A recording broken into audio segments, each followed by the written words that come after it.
Okay, thank you everybody for joining tonight's class. As always, I'm looking at the chat. You can always send me quick questions on the chat.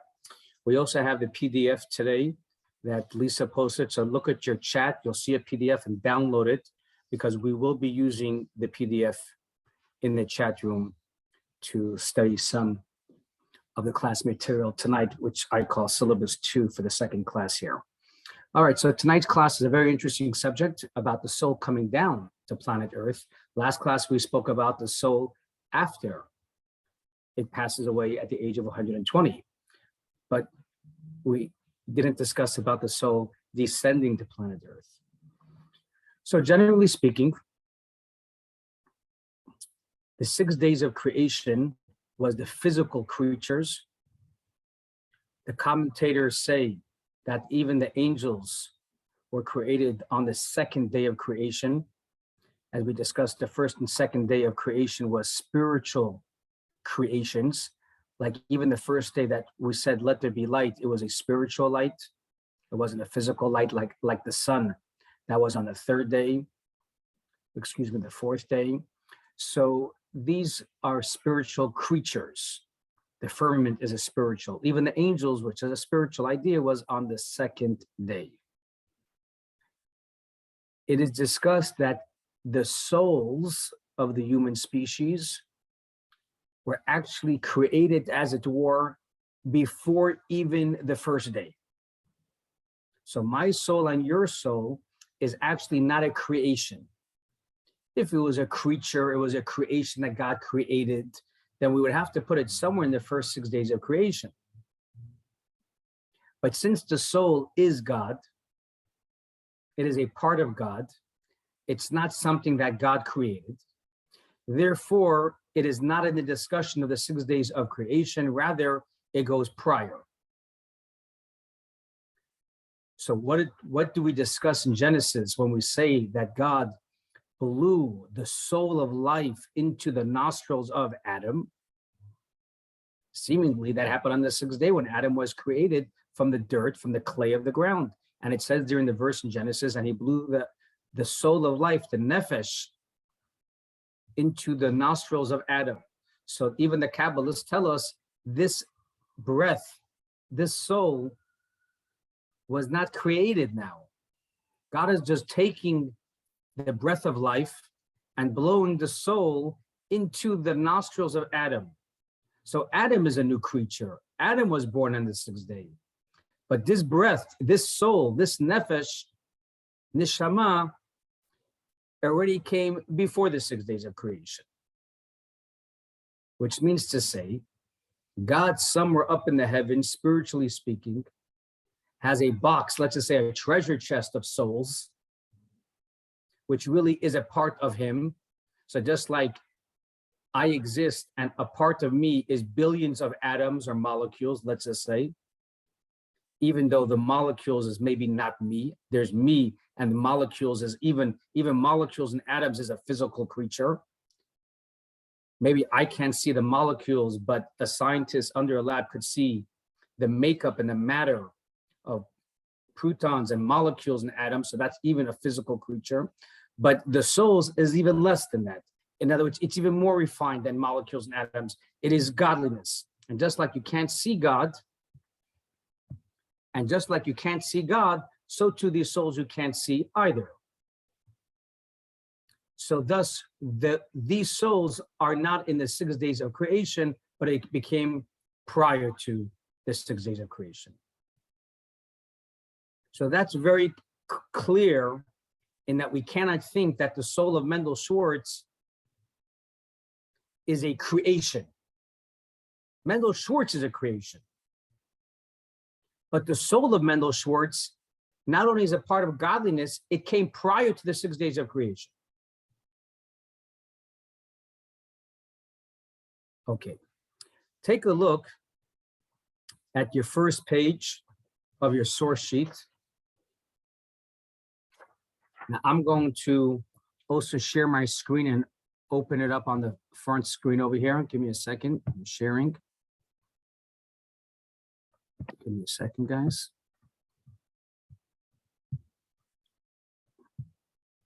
Okay. So this is, give me a second. Okay, here we are. You see where my mouse is? Larry and Sherry, can you see my mouse? The very top here. This is the first page of your source sheet. The child does not leave the womb before it is made to swear allegiance to God and his precepts. How do we know that? That this child does not leave the womb before it makes a swear. The Talmud, this is a piece of Talmud on Tractate Nida, because the Talmud tells us, for before me, every knee shall bend, to me, every tongue shall swear. So we're not going to get into the analytics of this piece of Talmud as how this verse is proof to that, is a proof text. But nonetheless, this is not a book of Talmud, or this is a book of Jewish law called the Talmud Tractate Nida, and it states clearly that the child does not leave the womb before it is made to swear. I'm going to continue and go down just a little bit. At the bottom of that page, on the first page, I'm still on the first page, the Tana expounds on the nature of the oath just mentioned. So we said the soul has to swear before it leaves the womb. But what is the content of the oath that is administered to this unborn child? So he is told, or she is told, as follows. So this is what your soul swears before it comes to planet Earth. It has to verbalize, and it states, become a righteous person and not a wicked one. That's what every soul must swear, that I'm going to be a tzaddik, I'm going to be a righteous person, and I'm not going to be a wicked person. I'm going to be a tzaddik and not a rasha. And the soul continues. And even if the entire world says to you that you are righteous, but you shall be in your own eyes like a wicked person. I didn't copy and paste the next part, the end of that statement. But that's what the soul says. So again, the soul has to swear before it comes down to planet Earth that I will be a tzaddik and I will not be a rasha, I will not be a wicked person. And even if the whole world says, Mendel Schwartz, you are doing amazing. You're such a good rabbi. You're a tzaddik. You're an unbelievable Mother Teresa kind of individual. The soul still has to swear to itself, but in my eyes, I should consider myself like a wicked person. Don't be too haughty. Don't be too full of yourself. So this is the double swear. It's like a double swear. It's almost two swears, to be a tzaddik and not to be a rasha. And even if the whole world says that you're a tzaddik, you should consider yourself like a rasha. So obviously there's a lot of discussion on this with the oath that this soul has to articulate. And people wonder, once it already states that I shall be a tzaddik, so in definition, that means I'm not going to be a wicked person. I'm going to stop to share for a minute so I can look at everybody over here. Again, once I swear that I'm going to be a tzaddik, why do I have to say I'm not going to be a wicked person? Once I tell my father, Dad, I'm going to be an amazing kid. I'm not going to mess around. Why do I have to say, and I'm not going to be a wicked person? I already said I'm going to be a tzaddik. And this is a soul, this is a piece of God, so to speak, that is verbalizing a swear, not adding extra words unnecessarily. So I'll just jump to the chase. The Kabbalists tell us that not everyone can be a Mother Teresa on planet Earth. Not everyone can be a Lubavitcher Rebbe. Not everyone can grow up to be like Elijah the prophet. Maybe everyone can finagle and become a politician and perhaps become the president of the United States. That is possible. You know, whatever it is, you pay off the right people, you figure out how to work the election system. But not everyone can be a tzaddik. Not everyone can be such a pure Mother Teresa. We can strive for perfection, but not everyone can be perfect. That's why we always say, I'm only human. Well, we don't expect you not to be human. And because we're human, we can't expect everyone to be a tzaddik. So when I swear I'm going to be a tzaddik, we take it with a grain of salt because we understand that not everyone can be a tzaddik. So thus God makes the soul give the second part of the swear, of the oath, which is at the very least, don't be a wicked person. That is in my power. So we should strive to be a tzaddik, and at the very least, don't be a rasha, don't be a wicked person. So that's how it works. So that's the swear. So now we have a piece of Talmud, not a piece of Kabbalah, but a piece of Talmud, the same Talmud that tells us how to keep Shabbat and what about driving on Shabbat and how to light the menorah coming up next week and everything else. This same Talmud tells us and jumps into this world of Kabbalah, even before the Kabbalists really articulated and created these incredible books of Kabbalah, 1,500 years before the Arizal that's buried in Sfat. And the Talmud, going back over 2,000 years, tells us and jumps into this discussion of Kabbalistic, esoteric, abstract discussion, and tells us that the soul, before it comes onto planet Earth, makes this work. So this means that Larry and Shira, Julie and everyone else on the class and everybody else, not only do you have a soul, but you have a soul that was administered from on high to strive for perfection, to strive to be a tzaddik. And if the going gets tough, at the very least, be a mensch, don't be a wicked person. Okay, let's go a little bit more to the second page, and then I can break this down a little bit even more, but I just want to cover at least the material that we have today. So give me another minute. And now we're on the second page of our syllabus. Again, you can either look on the screen or you can do it from your own page. So it's, give me a second. Okay. The angel appointed, Stephen, you see my mouse over here on the screen? The angel appointed. So I'm in the middle of the paragraph on the second page, which says the angel appointed to oversee the conception of new embryos is named Layla or Lila or Layla. Yeah, Layla or Lila. So again, the angel appointed to oversee the conception of new embryos, the angel's name is Layla, which means that's why we daven when someone can't have children. We're davening to God, and we're hoping that the angel, this angel Layla, will assist and make sure that the semen of the male, which connects with the egg of the female, will actually fertilize. And then you have an embryo, which starts to grow and grow until a fetus and eventually a child. So conception means at the very beginning of the fertilization, and the woman conceives, and now we have an embryo. This angel that's appointed to oversee this part of the world, so to speak, God appointed the angel Lila. This angel, I'm continuing, takes the drop of semen from which a child will be conceived and sets it before the Holy One, blessed be he. So this child, Layla, did not yet, so to speak, this angel Lila has this, of course, we can't be talking about a physical semen because we're talking about in the angels, but Kabbalistically speaking, as it were, this angel Lila or Layla takes this semen and sets it before God and says before him, or asks before him, Master of the universe, this drop, this person, this male or female, what is its destiny? I'm going to the next page. Will the person who develops from it be mighty or weak? Will this person be intelligent or foolish? Will this person be wealthy or poor?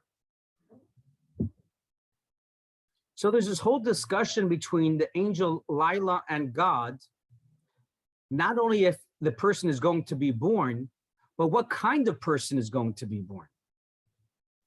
Will the person be a mensch? Will the person be, will the person be weak or strong?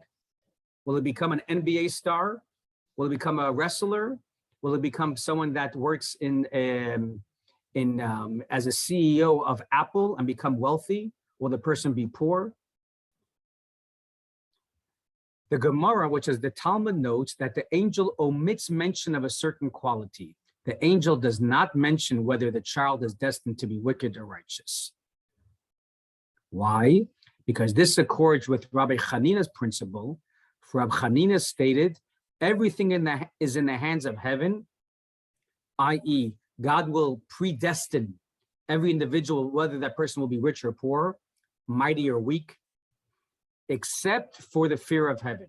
For a person to have fear of God, for a person to be righteous or not, this God leaves as free choice to every individual.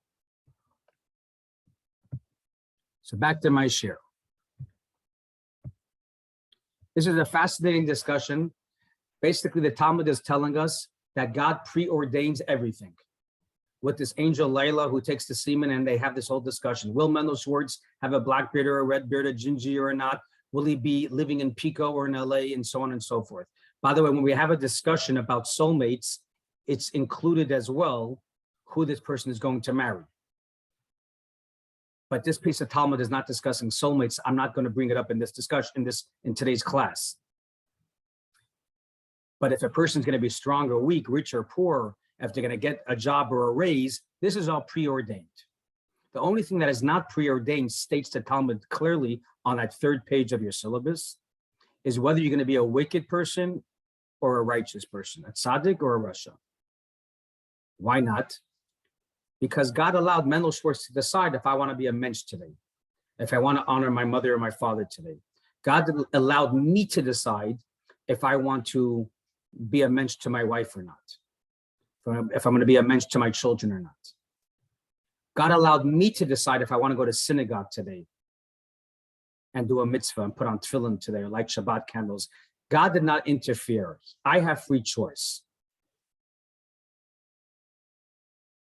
So we say God decides everything, preordains everything. He does a lot. He preordains a lot, but he still gave me free choice if I want to do a mitzvah or not to do a mitzvah.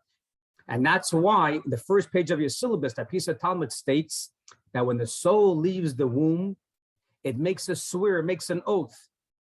And the oath is the following, that I should be a tzaddik, and I shouldn't be a rasha. I should be a righteous person. I shouldn't be a wicked person.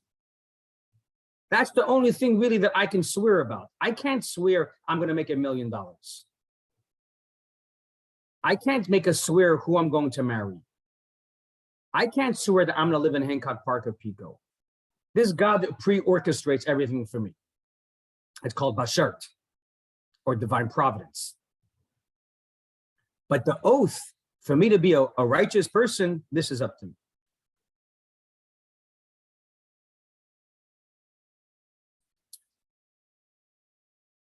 And I just want to say one thing, because it's a very fascinating discussion for me. I'm just going off at a little bit of on a tangent right now in regards to Jewish law, which is coming up amongst many great rabbis who are arguing a particular case, which is happening from over the last 2,000 years. It's coming really strong in the last 20 years. What's the issue? With IVF, with people that cannot have children. So we have today in the medical world many different scenarios how to assist a couple from having children. One of the scenarios is in vitro, where you can put semen, let's say in a woman, if let's say a guy was sterile or something like that. Or another way is for ladies, especially, I'm getting this a lot in LA, where ladies are getting married later and they're afraid that their eggs are not going to be good eggs, let's say when they're 45. So they take their eggs and they freeze them at the age of, let's say, 38. So whenever they find their bashert, even at the age of 45, and they marry a nice, beautiful guy who is a strong male individual and everything's working on his end, so then they can have a situation where they can either put the eggs back in themselves, or they can even donate their eggs to somebody else. And someone else will be a surrogate. So you have a situation where the eggs could be from, let's say, the Jewish woman who's now 45, now she wants to have this child, now she got married. But the surrogate could be another woman, let's say. Or it could even be when a woman is, let's say, 30 years old, and for whatever reason, she can't have a child, but she can, let's say, still be the egg donor, but there could be another surrogate. So the question is who is the biological mother? If the surrogate is a non-Jew,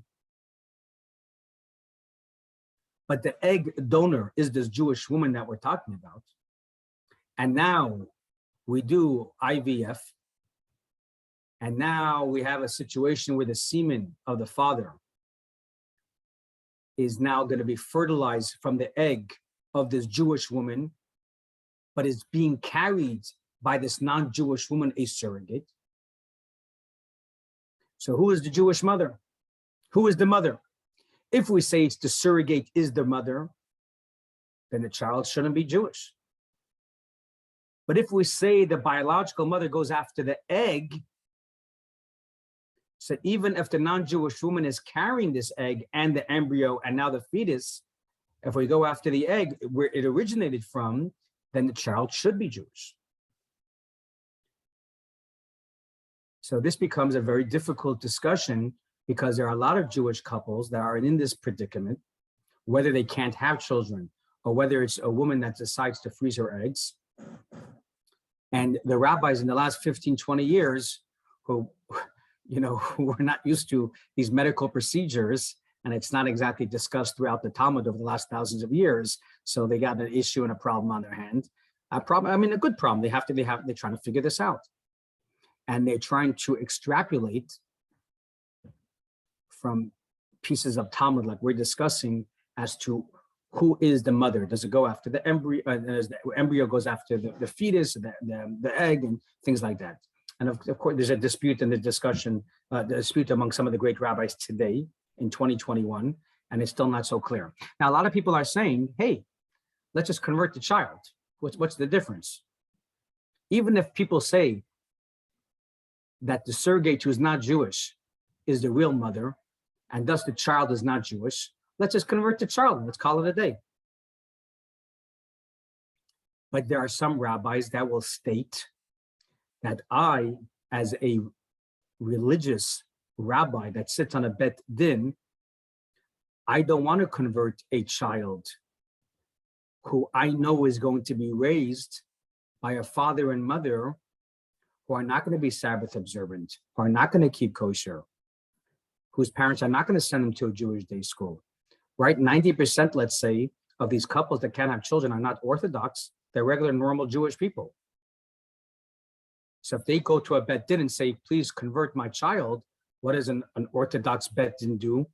They say, well, if you want to convert, we can convert you to Judaism if you accept all the Jewish laws.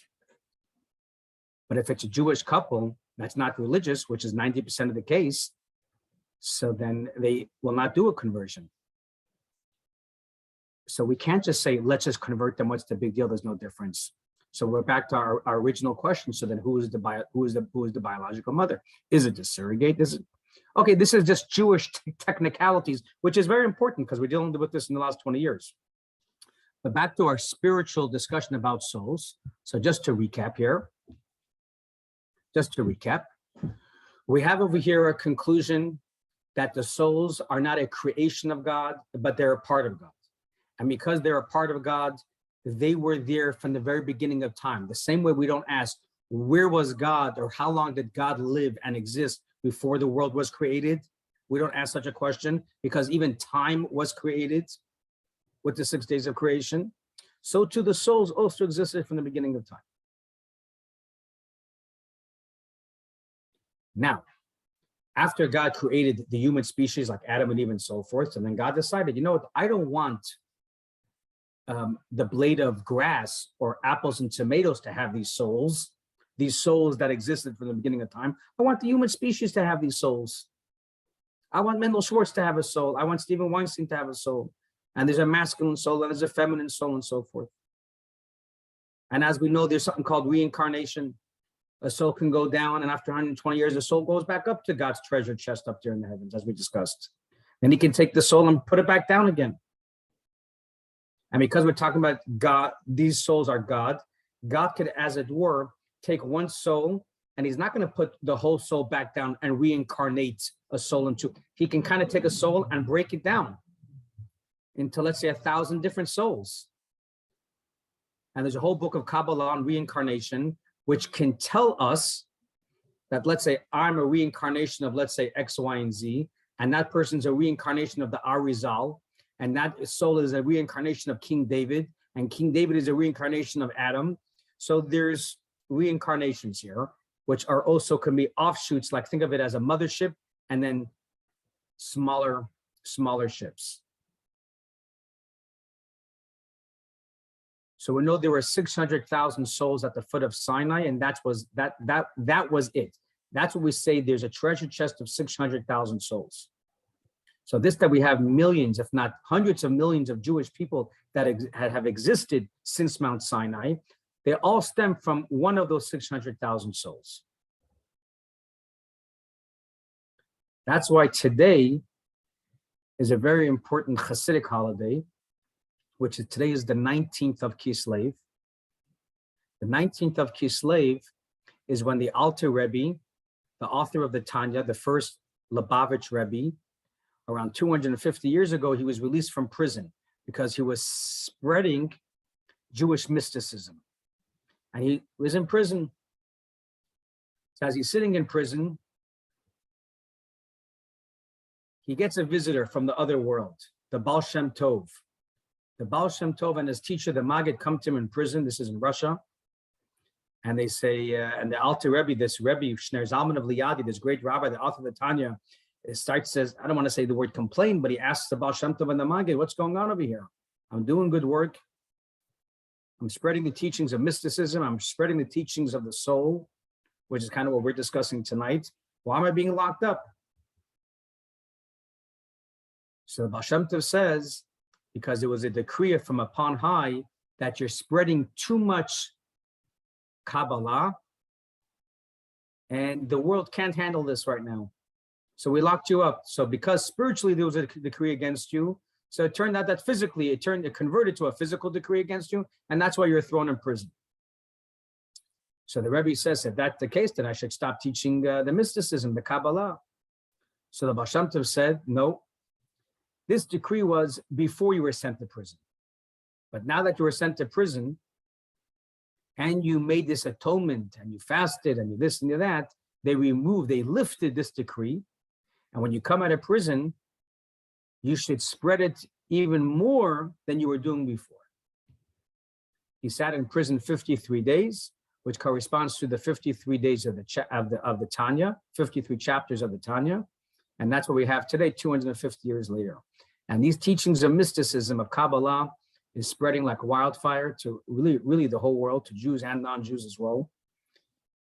That it's not enough just to look at the world from one pair of glasses about what job you have or how much money you have in the bank, but the world is really open to these discussions today more than ever about looking into morals and ethics and finding true meaning to life. It's the past, the old 70 years of Hollywood is just instant gratification is all fine and good, and we all still enjoy it.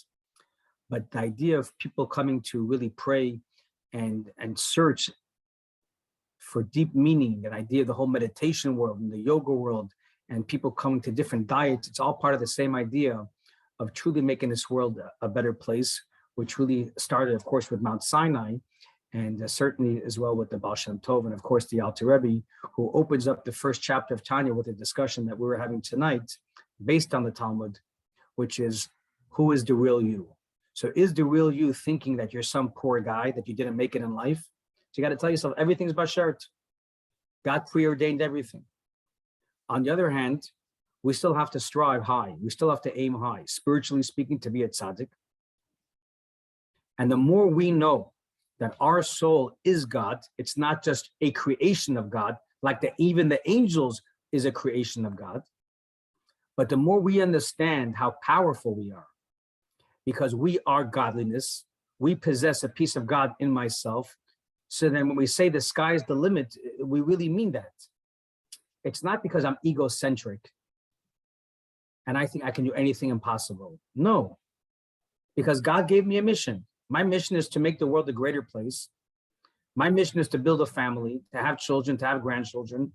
And even if I think I can't afford private education, all the obstacles that we put in front of ourselves, I can't afford to live here. I'm nervous to get my next job opportunity or my next interview. I'm nervous about how to apply for an application. What gives us the strength to soar?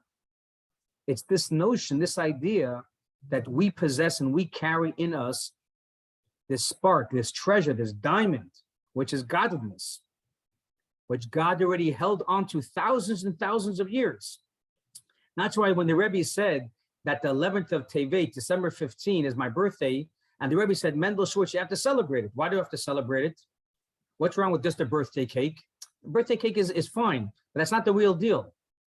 What the Rebbe meant to say is that the world, when he said the world can't exist, the world couldn't exist without me, Mendel Schwartz, and that's why God put my soul on December 15th through the union of my parents in 1975, because God decided after thousands of years, you know what? I got to take this soul, which is hanging out up here in the treasure chest up in the heavens, and I got to take that soul and I got to throw it down to planet Earth on December 15, 1975. So something happened that God said, the world can't continue without me. That's a day of celebration. That's a day for me to realize I got to get going.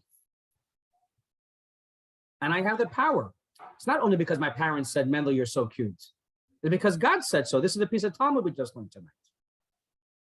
So this is the meaning when we say connect with yourself, connect with the real you. We're not being facetious. It's almost like physically we're speaking about connect with the real you, that soul that you have in you that this angel Lila gave to you.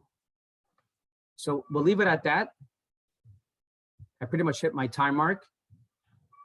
Tonight's a big, as we say, a big Hasidic holiday. Some people call it Jewish New Year's for the Hasidic club, and for those that aspire and learn its teachings. So I wish all of you as well a Rosh Hashanah. Should be a wonderful Jewish Hasidic New Year for all of you. And now I'm going to break it down and open it up